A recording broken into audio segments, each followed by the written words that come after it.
This is the Scorecard, where you score the latest sports news and in-depth views. I'm Anton Roxas. On the Scorecard tonight, Liberty needs only one more win to break the curse. LA Dodgers caused a waking nightmare in the city that never sleeps. Casimero and suspensions and everything in suspense. And will a former Ateneo Blue Eagle and Manila Cager agree with my alpha list? All that and more on the Scorecard tonight, the 17th of October. Now, here's our roundup. Brianna Stewart's leadership and Sabrina Ionescu's clutch 28-foot three-pointer from near the logo with only 1.4 seconds before the buzzer propelled the New York Liberty to an 80-77 win over the Minnesota Lynx in Game 3 of the WNBA Finals. Stewart scored 30 points, grabbed 11 rebounds, and blocked 4 shots. The Liberty, historically unsuccessful in the finals, are now one game away from their first title. Ionescu's late-game heroics, combined with contributions from Jonquel Jones and Lonnie Fibic, set the stage for a potential series-clinching Game 4. Less than 2,000 tickets remain for the Target Center showdown, with prices ranging from $19 in the nosebleed section to $2,000 in row A. In Game 3 of the National League Championship Series of Major League Baseball, Los Angeles Dodgers pitcher Walker Buehler caused a record 18 swings and misses, allowing no runs in 4 innings of work at Citi Field. The Dodgers took a 2-0 lead top of the second, then extended it to 4-0 in the 6th as Kika Hernandez delivered clutch 2-run homer off New York Mets reliever Reed Garrett. Shohei Ohtani, who had been stuck in an 0-for-22 slump, ended all worries with a 3-run homer to deep right field off Tyler Megill, making it a 7-0 game top of the 8th. Max Muncy homered in the 9th as cherry on top of the 8-0 rout of the Mets.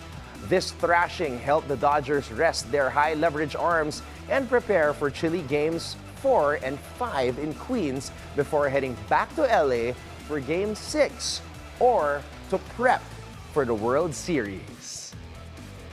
We will know the answer either in tomorrow's ALCS Game 4 or Saturday's Game 5. In the NLCS, the Cleveland Guardians will try to keep its head above waters tomorrow when the 2 of 2 New York Yankees visit them at Progressive Field for Game 3 at 5:08 a.m. Philippine time. Looks like the Subway Series or the New York face-off at the World Series is slipping away. But the underdog Mets did win 7-3 at Dodger Stadium after that 0-9 Game 1. So the series can go down the wire. The Philippines is challenged to Japan's undisputed and unbeaten world super bantamweight champion Naoya Monster Inoue will have to wait for now if it happens at all. Not only has Inoue's promoter Hideyuki Ohashi taken off most likely challenger Jonriel Cuadro Alas Casimero off the negotiating list, but the Japan Boxing Commissioner, or JBC, just gave Casimero a 6-month suspension due to his weight management issues. Casimero's failure to make weight ahead of his fight against Sanchez in Yokohama was cited as a pattern of undisciplined behavior.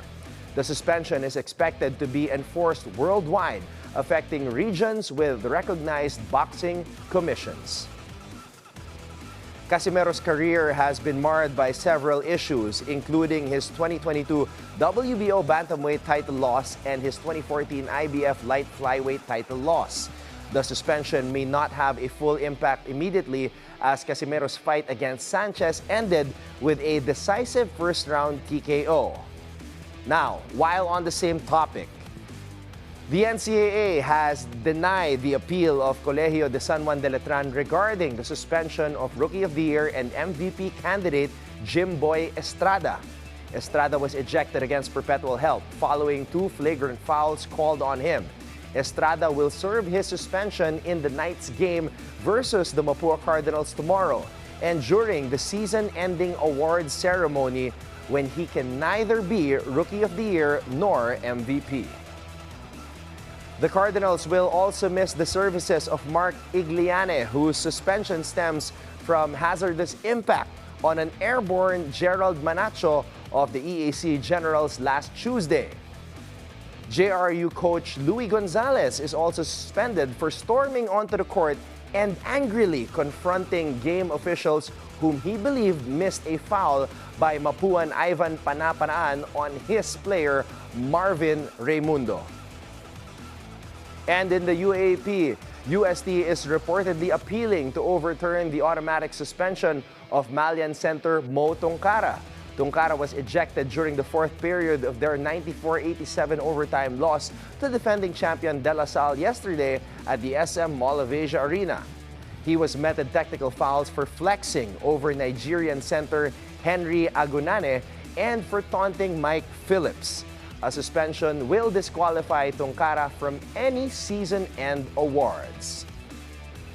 Now moving to a different view of suspension. Formula One Pirelli United States Grand Prix 2024 will have preliminary activities beginning tomorrow. The actual U.S. Grand Prix, which take place over 56 laps of the 5.513-kilometer circuit of the Americas in Austin, will take place on Monday, Philippine time. I'm not sure if we can watch the concerts of Sting and Eminem from here, but if you have a US visa and funds for airfare and accommodations in Austin, still available, okay?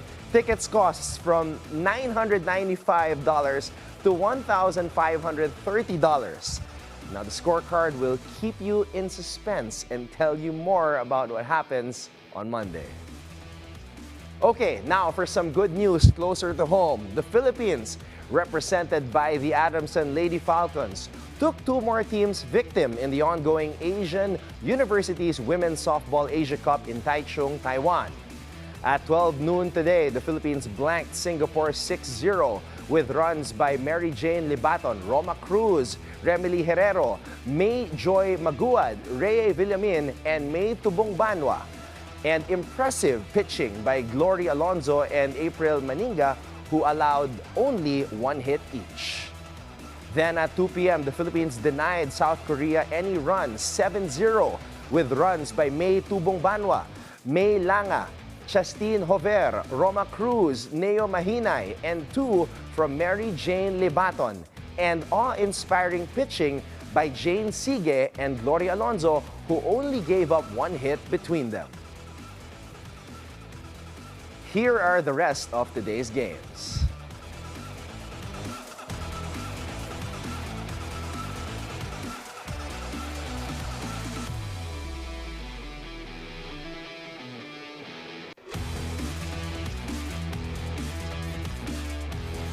Host Taipei is leading the 7-team tournament with 5 wins. And we are now tied with Japan with 4 wins against 1 loss, except we lost to Japan on opening day. The top 2 teams at the end of eliminations will play for the gold on Saturday, after the 3rd and 4th ranked teams will play for the bronze. We are facing leading Taipei at 12:30 p.m. tomorrow, while Japan will take on winless India at 2 p.m. And that's our roundup for tonight, the 17th of October. When we return, we'll say hello to Tonino Gonzaga before we rate the UAAP teams from the past 15 seasons. So watch out for that right here on The Scorecard.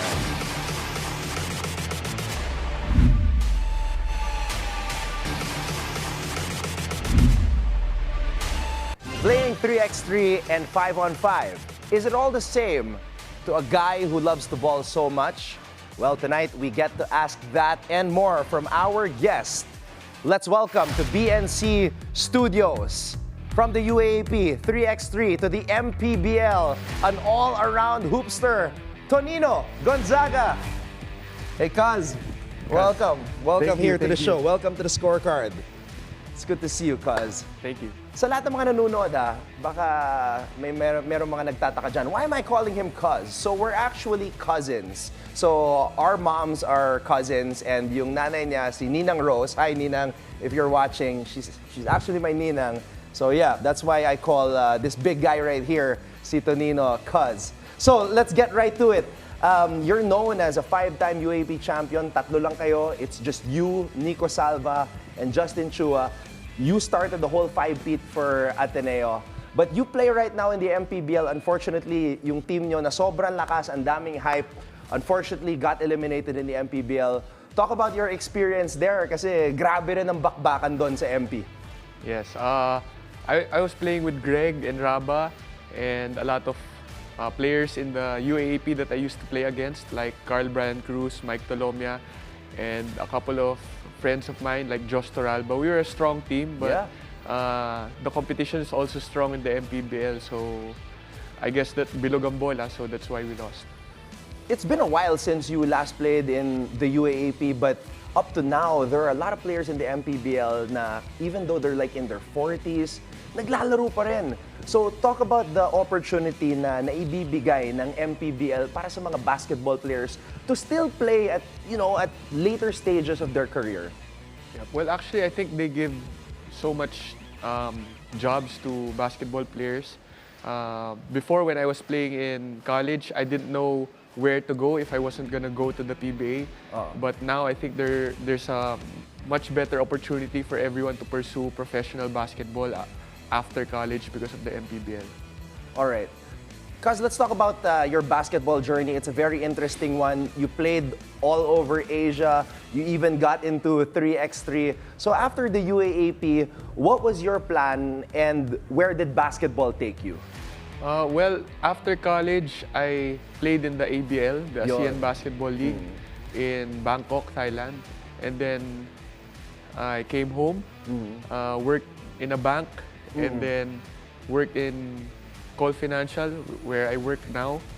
And found my way back to the MPBL via Quezon City and Nueva Ecija. And then 3x3 came, I played there.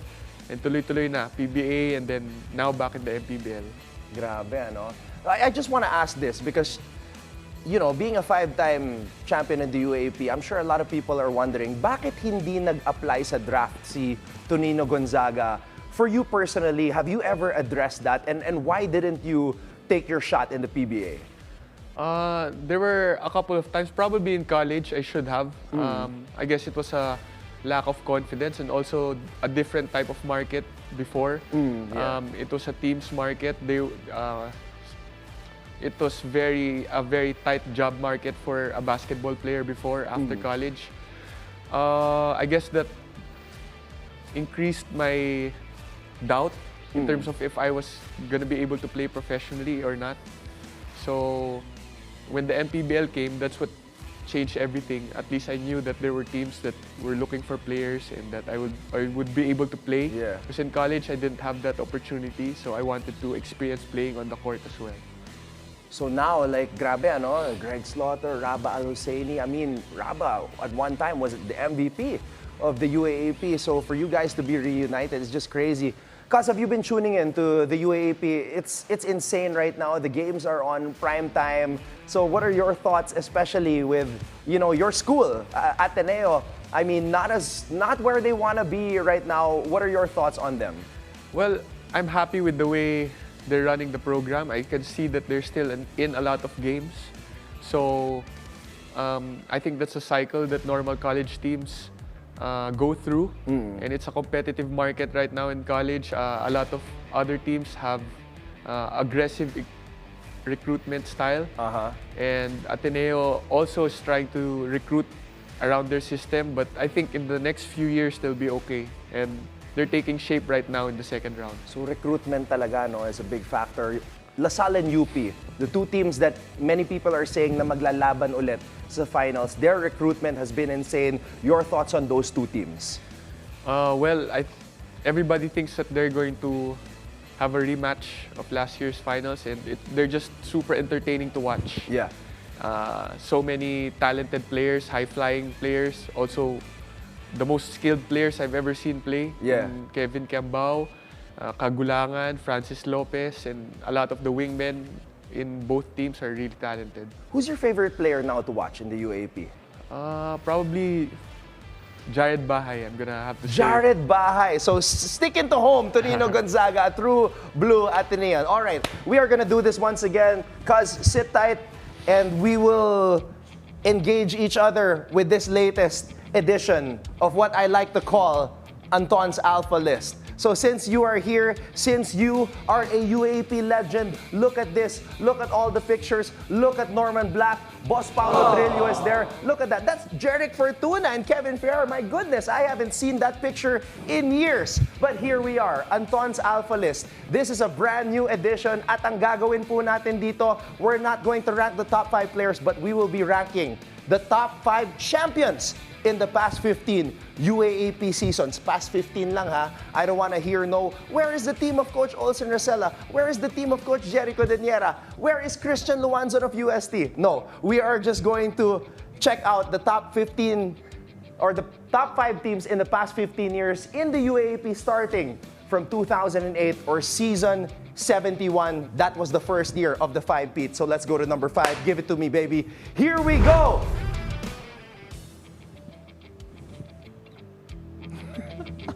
I'm waiting for it.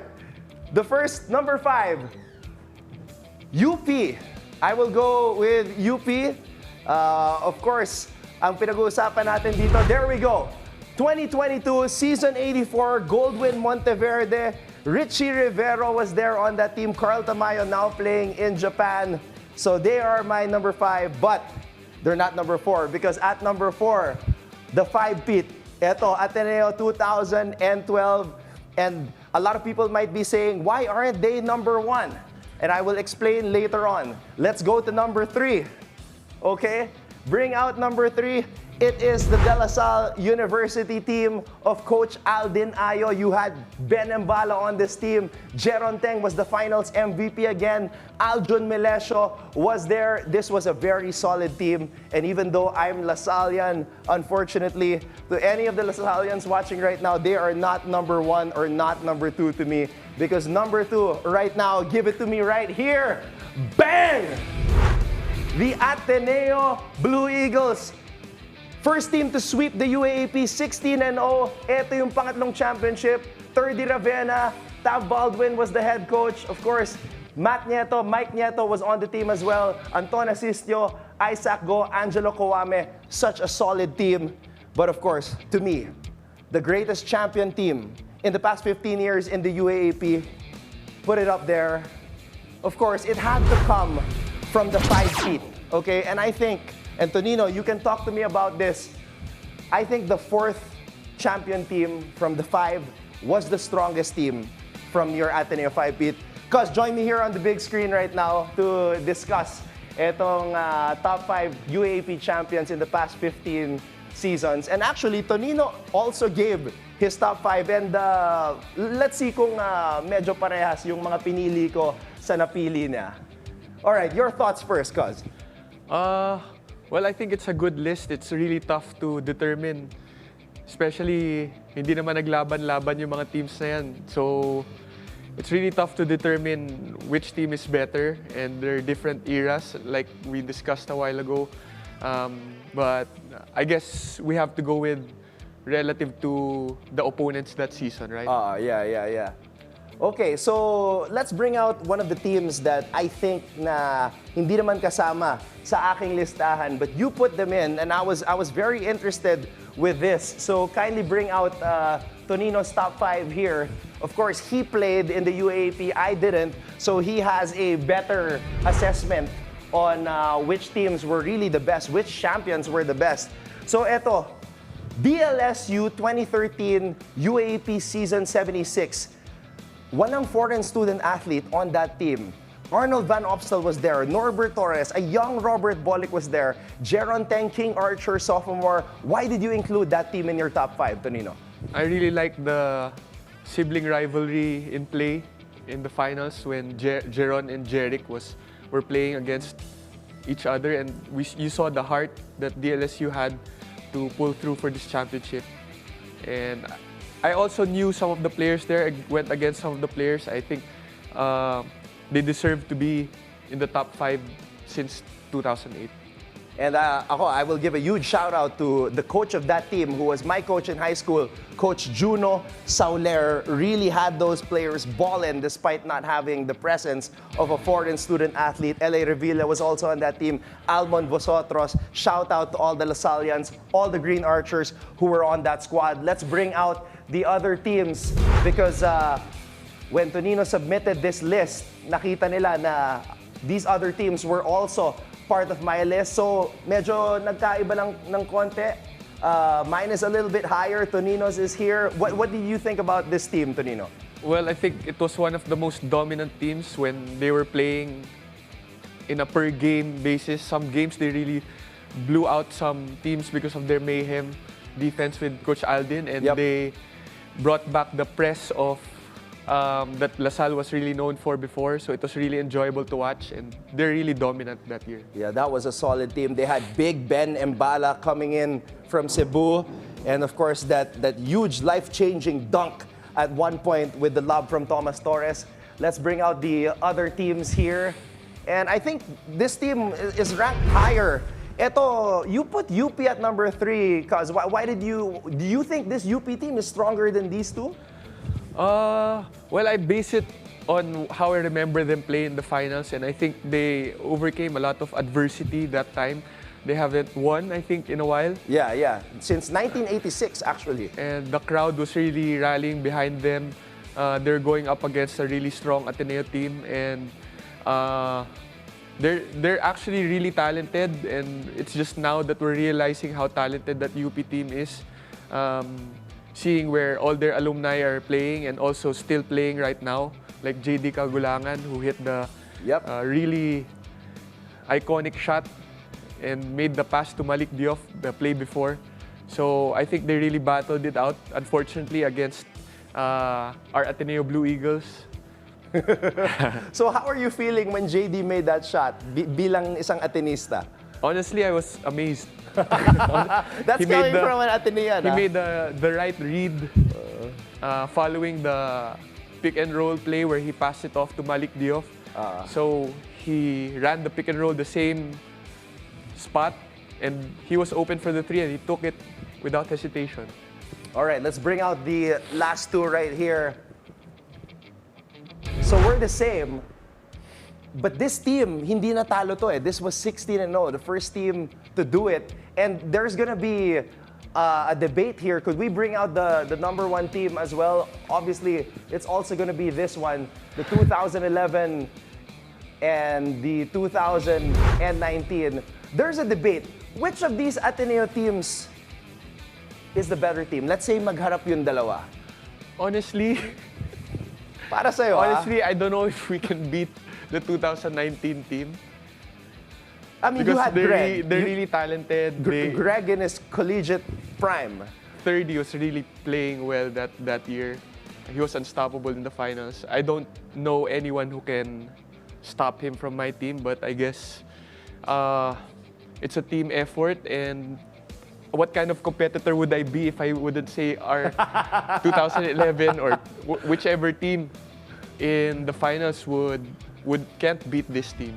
Okay, I can see two people who could try to contain 30, you and Kirk Long. And that's why I actually think this team is stronger than this one because Kirk was on that team. And I think a lot of people don't realize how good Kirk was. He could do everything. He could hit game-winning shots. He plays both ends of the court. And he go hard siya lagi eh. So I feel like that to me, that's why I think your 4-peat from the 5-peat is the strongest Ateneo team. Yep. Well, I think it was the culture also that we had. Obviously, the coaches, the assistant coaches of Ateneo have been there since the beginning, and they've been pushing a good culture. That's why the program has been successful for all these decades. And I think Kirk also embodied that culture. He was selfless. He could do anything. He could score 20 any night, but he gladly accepted this role. And I agree with you. All right, well, that will do it. This is our list of the top 5 UAAP men's basketball champions in the past 15 UAAP seasons. Let us know what you think. If you agree, disagree, violent reactions are welcome. Just do not hit below the belt. And that will do it for tonight's episode with the Ateneo legend, Tonino Gonzaga. Cuz, thank you so much for coming out and joining us for this episode. Thank you. And all the best in the next MPBL season. Thank you. All right. When the scorecard returns, be sure to keep your eyes on the prize.